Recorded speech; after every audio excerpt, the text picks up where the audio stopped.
Good morning बच्चों, जय हिंद, वंदे मातरम। आप सभी का बहुत बहुत स्वागत है 10th ऑनलाइन क्लास में। बच्चों, इससे पहले के वीडियो में हम लोगों ने प्रकाश का प्रवर्तन एवं अपवर्तन से संबंधित अनेक महत्वपूर्ण टॉपिकों को पढ़ा और समझा। यदि आप पिछले वीडियो को नहीं देखे हैं, उसका लिंक डिस्क्रिप्शन में है, वहाँ से आप एक बार ज़रूर देख ले बच्चों, फिर आपको अच्छे से समझ में आएगी। आज के वीडियो में हम लोग देखने वाले हैं गोलीय दर्पणों द्वारा प्रतिबिंब का बनना। अभी तक परावर्तन क्या होता है, परावर्तन के नियम क्या होते हैं, गोलीय दर्पण के कौन कौन से भाग होते हैं, ये सब हम लोगों ने सीखा। अब आज के वीडियो में हम लोग देखेंगे कि प्रतिबिंब किस प्रकार से बनता है। कोई वस्तु किसी विशेष जगह पे हो तो उसका प्रतिबिंब कहाँ पे बनेगा, कैसा बनेगा। सबसे पहले ये सारणी दिया हुआ है आपके SCERT की किताब में। अवतल दर्पण, अवतल दर्पण के लिए विभिन्न स्थितियों के लिए प्रतिबिंब किस प्रकार से बनता है, आगे हम लोग देखेंगे फिगर के माध्यम से। यहाँ पे एक बार देख लीजिए बच्चों, जैसे मान लीजिए अनंत पर कोई वस्तु है। बिंब का मतलब क्या होता है, कोई वस्तु। तो अनंत पर वस्तु है तो उसका प्रतिबिंब कहाँ बनेगा, देखिए यहाँ फोकस पे बनेगा। और कैसा बनेगा, अत्यधिक छोटा बिंदु साइज का। कैसा बनेगा, वास्तविक एवं उल्टा। ठीक है। अब देखिए दूसरा स्थिति, देखिए C से परे अर्थात वक्रता केंद्र के बाहर, जिसे वक्रता केंद्र और अनंत के बीच भी कहा जाता है। वक्रता केंद्र के बाहर अगर कहीं पे भी है तो उसका प्रतिबिंब कहाँ बनेगा, फोकस और वक्रता केंद्र के बीच बनेगा, छोटा बनेगा, वास्तविक और उल्टा बनेगा। ठीक है। तीसरा देखिए, अगर वक्रता केंद्र पे ही हो तब उसका प्रतिबिंब कहाँ बनेगा, केंद्र पर ही बनेगा। एकदम ये याद रखिए, वक्रता केंद्र पर अगर वस्तु होगी तो उसका प्रतिबिंब भी वक्रता केंद्र पर ही बनेगा और समान साइज का बनेगा। जितना बड़ा वस्तु होगा उतना ही बड़ा उसका प्रतिबिंब होगा। और किस तरह का होगा, तो वास्तविक होगा और उल्टा होगा। एकदम याद रखिए इसको। वक्रता केंद्र और फोकस के बीच तो कहाँ पे, C के परे, बड़ा, वास्तविक और उल्टा।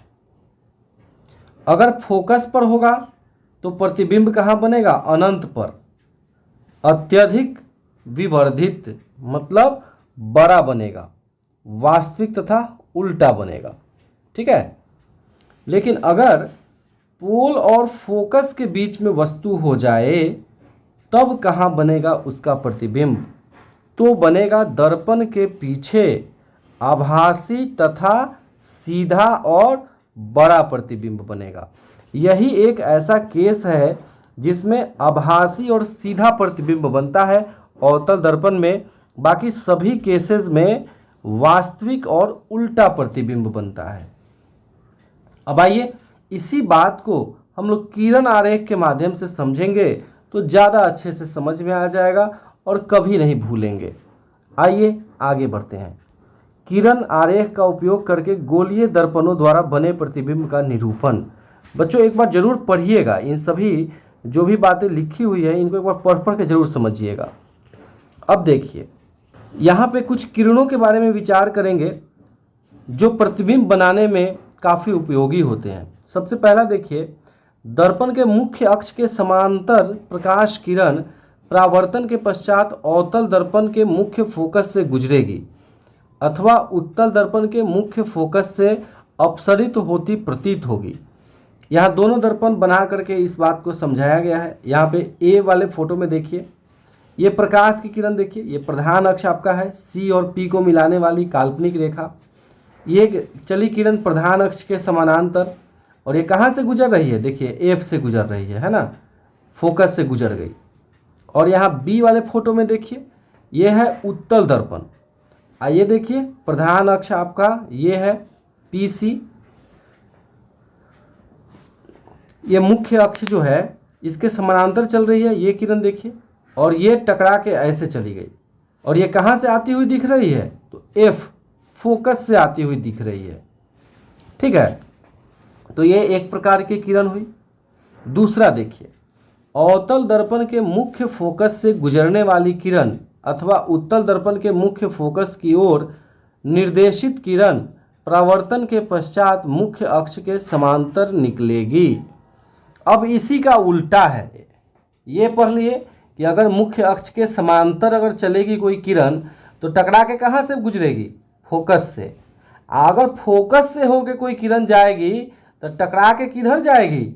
वो मुख्य अक्ष के समांतर हो जाएगी, एकदम समानांतर चलेगी मुख्य अक्ष के। ठीक है, या फिर उत्तल दर्पण में अगर कोई किरण है जो मुख्य अक्ष के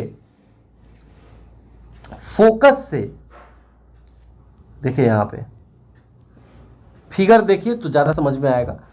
मैंने ये बता दिया दोस्तों, ये देखिए यहाँ फोकस से होकर के गुजरा और टकराने के बाद आपका मुख्य अक्ष जो पीछे उसके समानांतर हो गया। बी वाले फोटो में देखिए, एक किरण ऐसे ऊपर से आई, दर्पण के इस बिंदु पर टकराई और ये प्रधान अक्ष जिसे मुख्य अक्ष कहते हैं उसके समानांतर हो गई, है ना। ठीक है, चलिए अब तीसरा देखिए, अवतल दर्पण के वक्रता केंद्र से गुजरने वाली किरण अथवा उत्तल दर्पण के वक्रता केंद्र की ओर निर्देशित किरण परावर्तन के पश्चात उसी पथ के अनुदिश वापस परावर्तित हो जाती है। देखिए यहाँ पे देखिए, ए में एक किरण है जो वक्रता केंद्र से होकर गुजर रही है और टकराने के बाद क्या हो रहा है? वापस उसी दिशा में चली जा रही है। और बी वाले में देखिए, एक किरण है जो वक्रता केंद्र की तरफ चल रही है और टकराने के बाद उसी दिशा में वापस हो जा रही है। ठीक है, तो ये तीन तरह की किरण हो गई। चौथा देखिए, अवतल दर्पण चित्र 10.6 अथवा उत्तल दर्पण चित्र 10.6 बी के बिंदु पी की ओर मुख्य अक्ष से तिर्यक दिशा में आपतित किरण तिर्यक दिशा में ही परावर्तित होती है। ये देखिए यहाँ पे आप क्या देख रहे हैं, ए वाले फोटो में यहाँ पे देखिए, ये तिर्यक रूप में किरण यहाँ पे आकर के पोल से टकराई है, तो टकराने के बाद परावर्तित होकर के ये वही उतना ही एंगल बनाते हुए तिर्यक दिशा में ही वो वापस हो जाएगी। वैसा ही यहाँ बी में देखिए, उत्तल दर्पण में भी इसी तरह की बात है। तो ये चार तरह की मुख्य किरणें हैं जिनका उपयोग यहाँ हम लोग करेंगे आरेख के द्वारा प्रतिबिंब किस प्रकार से बनता है उसको समझने में। अब आइए यहाँ पे देखते हैं। ये देखिए यहाँ प्रतिबिंब अनंत पर है। आप क्या देख रहे हैं, ए वाले फोटो में अनंत पर है। तो एक किरण चली ए से, टकरा करके एफ से गुजर गई, फिर बी से किरण चली और टकरा करके एफ से गुजर गई। तो जहां पे अब देखिए, ए इसका ऊपरी बिंदु है वस्तु का और बी सबसे निचला बिंदु है वस्तु का। तो ये दोनों बिंदुओं से जो किरण चलेगी, जहां पे ये कटेगी, एक दूसरे को काटेगी किरण रेखा, तो वहां पे वस्तु का प्रतिबिंब बनेगा। जहां पे ये दोनों क्रॉस करेंगे, एक दूसरे को कट करेंगे, प्रतिच्छेदित करेंगे, वहां पे वस्तु का प्रतिबिंब बनेगा। तो फोकस पे बन गया। अब देखिए ये कहां पे है, वक्रता केंद्र से परे वाला केस है ये बी वाला। तो इस प्रकार से किरण चली और कहां पे कटी, देखिए फोकस और वक्रता केंद्र के बीच ए डैश बी डैश यहाँ प्रतिबिंब बन रहा है। देख रहे हैं आप, उल्टा बन रहा है और वास्तविक बन रहा है। वैसे ही यहाँ पे सी वाला देखिए, वक्रता केंद्र पर है, तो ऐसे किरण चली, एक टकरा करके फोकस से गुजर गई और दूसरी किरण फोकस से चली और टकरा करके समानांतर हो गई और वक्रता केंद्र पे ही उसका इमेज बना दिया।